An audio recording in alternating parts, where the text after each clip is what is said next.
guys? It's your girl Tejo underscore unusual, and welcome back to another YouTube video. So let's get started.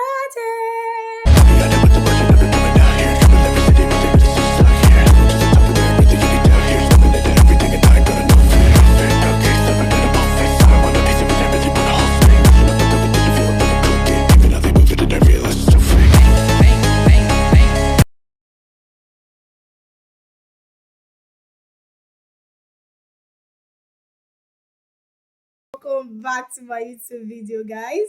It's been a while. I sincerely apologize for breaking my consistency streak, but I will be sincere. Life has not been so easy. I'm in my 20s and I'm still figuring things out. But wait, God forbid a girl is still figuring things out in her 20s. I mean, her early 20s. Oh, please. Please. But I'm going to be sincere. Life has been lifing. Oh, yes. Life has been lifing. But God has been good. God has been great. He has been good. So I'm so excited to share how life has been lately and how I've been, figuring things out and sharing one or two with you guys. I love to do that. So let's get into it. So let me start by saying this. For the first time in my entire life, I got a rejection mail last week. No, I got 2 rejection mails last week. And I was like, oh my God. I apologize for screaming. But that is just so real. I got 2 rejection mails last week and I was livid. I was so disappointed and heartbroken. I was like, this cannot be me. I've heard people talk about how they handle rejections and how disappointing rejection mails can be. But I got to experience it last week. And I got to experience this while I was recovering. I was on medication, literally. I was not feeling well.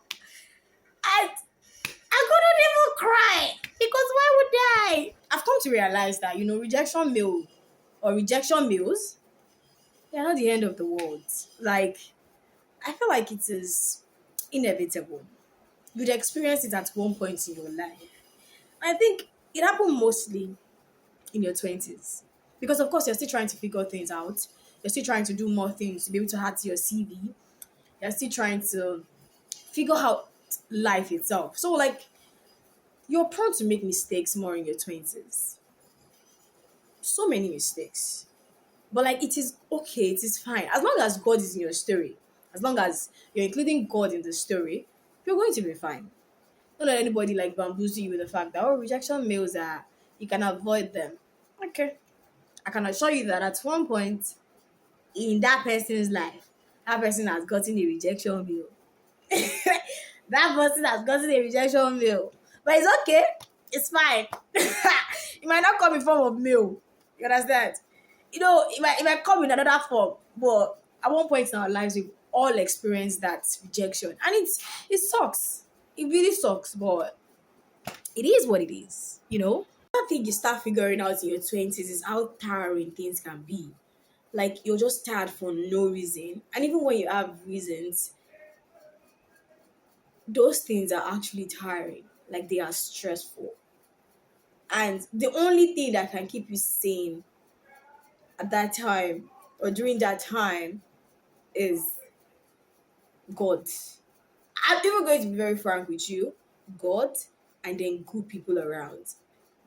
Be it friends or whatever it is, or that person, that great person in your corner that would never stop calling, that would never stop texting, and that would always look out for you.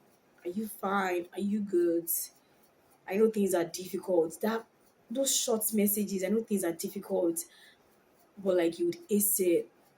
And those people that intentionally pray for you, that just look out for you in the best way they can. And if you have those type of people in your corner, hold them tight. You're lucky. And for you people that don't, or for we people that we do not, just hold on to your God like this. And, it's always going to be there. Maybe not physically, but like, the way you speak to your God and the way he replies you. So that's another thing that can happen in your 20s. And people don't even tell you those things. They will just, on 20s can be a lot, but tired of distractions. You see that distraction? Oh, come on. Super one in 20s, eh? Like, it's very common when you're in your 20s. People in their 20s easily get distracted. It could even be like maybe they are not doing that intentionally, or they're even doing it intentionally. I don't even know. But like that distraction is very, very, very common. And it only takes people that are disciplined to know when and when not to give in into distractions. Like this world, there are so many beautiful things in this world. There are so many things that you can do, you can actually, pursue, and you're going to be doing fine. But like there are some things that you know that they are not necessary, things that take your time unnecessarily, things that you know that you're not supposed to even be, be delving into because they are not really going to be resourceful for you. But like in your 20s, you're easily distracted. I mean, that's where peer pressure can come in. Oh, peer influence, they'll start influencing you. Let's go out, let's do this, let's do that. And you're not supposed to do that. And like, deep down that those things you're doing are not even worth it. Like, you know that you're supposed to like just push those things aside. But because you're in your 20s and you can easily get distracted, you fall into it. And then you start regretting afterwards. Distractions, avoid it. If you're in a friendship circle that oppresses one another, you guys are in a competition against one another. Eh? That's what I do for you. Me and my friends just want to win. We just want to succeed. We just want to see each other win and be happy. We just want to be able to congratulate each other and to set each other up for greatness. So if you're in a friendship circle that is doing the total opposite, leave. Kuro nibe. Eh? It's not do or die. Do not be in a friendship circle that would make you do things that you're not supposed to do. Then that's not friends. They are not your friends. They are oppressors. So don't be in a circle that oppresses you. Be in a circle that when you see people win, when you see your friends win, you're happy for them. And because they're going to set you up for greatness. And because they would always see opportunities and think about you first. That's how your friendship circle should be. If it's not like that, take the L and leave. Man, feel oppression para eh. This LinkedIn write-up where this woman was trying to advise people in their late or their early 30s and 40s. Those are the people that she was even directing her message to. She was saying things about, oh, if you think that you're not great because you've not made your first million at that age, or because things are still kind of tough for you at that age, you should use her story to learn or something like that. She was like, oh, her father made his first million at the age of 53 and stuff like that. And I'm like, it was not like I'm saying that I'll make my first million at the age of 53. No. You understand? I'm just saying some stories have lessons, right? And the lessons imbibed in those stories are wait for God's time. I'm not just like, you're not waiting for God's time by just sitting down idle and doing nothing. No. You're waiting for God's time by working hard because God is definitely going to pay through that your hard work. There is no person that works hard that will not earn or that will not see God's blessing. God's blessings are different. Oh, your friends are making millions and you are making thousands. But that thousand is enough to feed your soul. Is enough to do things, enough to get you things that you can get in your own capacity without having to steal or having to do something illegal. That is God's blessing. You don't have to have billions of naira before you're doing fine. With your thousands, you're still doing great things. You're still hoping to be more. That's like contentment and satisfaction. And that's one thing people in their 20s lack. Because their mates are doing better, they're like, no, I will do something more. And I'm like, okay.